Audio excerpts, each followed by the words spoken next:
answer your question by referring to the Bill of Rights, which is the part I know most. I mean, it was, I think it was the Speaker, Honourable Speaker, who mentioned the really difficult clauses in the Bill of Rights: education, labour rights, property rights.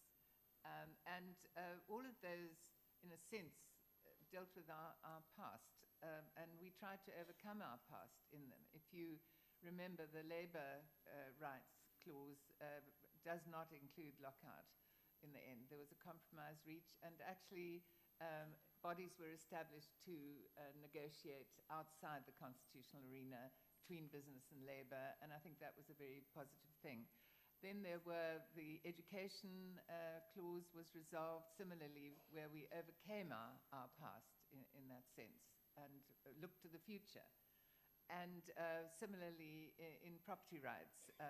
But I want to agree with Bridget, and in fact you can go far as back as the Declaration of Rights in the French Revolution, the Declaration of the Rights of Man, which were listed as liberty, property, security, and resistance to oppression.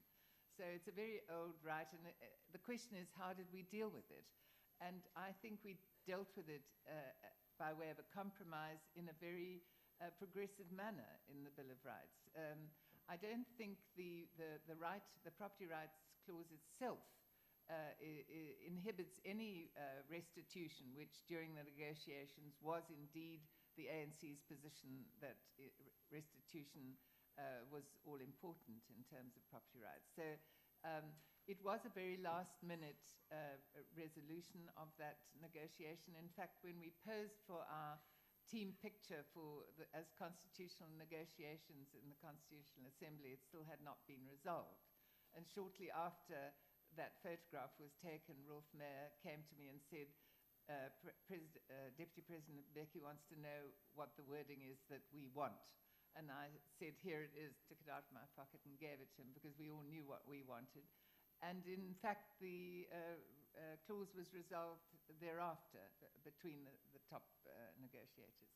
So it was problematic. But can I say what I think is one of the most wonderful clauses in the Bill of Rights, as far as the future goes, is the equality clause, particularly as it affects women. And I agree with the point that Bridget made about the Women's Coalition. It was a very positive thing. It commenced cooperation between women of all political parties, and the result was a fabulous clause, a groundbreaking clause, recognized as such internationally as well, our equality clause. It's extremely extensive, and it's laid down a new norm for equality clauses internationally.